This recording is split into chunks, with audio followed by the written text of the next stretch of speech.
So now that I have the model back in the chair, I shampooed her blonding cream out with the basic tea tree shampoo, very lightly, very gently, no scrubbing.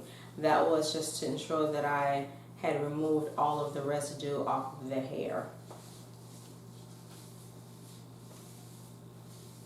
I did not apply any conditioner because I'm going to go back in and apply more color. So I didn't want a barrier on the hair to prevent the color from absorbing into the strands as it should.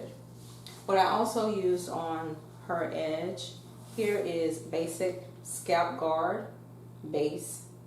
And what this does is, it's a cream, and what this does is it protects her skin from any color that may lie directly on the edges. You don't want it to bleed onto the scalp or stain your client or your model's skin.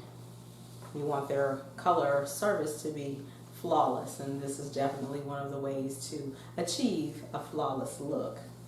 So I'm just going to go in here to show that her blonde areas have all been lightened. She doesn't have any dark spots or any lines of demarcation where she had previously lightened hair. She has a smooth transition of a soft blonde from the root to the tips of the hair, which is very important.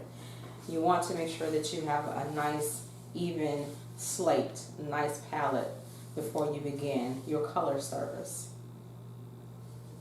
So now I'm just parting her off again down the center of her head from the front to just below her apex area.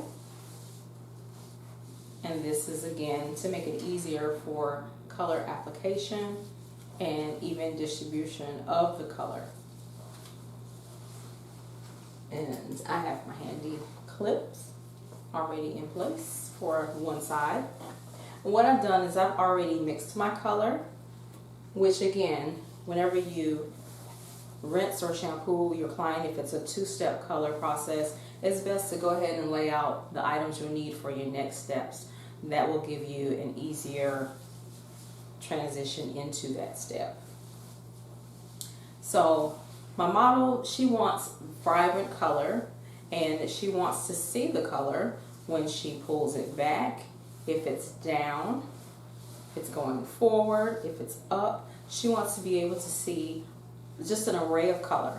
So because of that, I've decided to use the pie method for parting her hair, and instead of doing thin weaving, I'm going to do chunkier weaving. Some people may say that it's a different method of balayage, but for all intents and purposes, we're just going to say it's just a thicker weaving process. So I'm going to now section off her first subsection into two parts, again making it easier to be able to apply the color with the foils.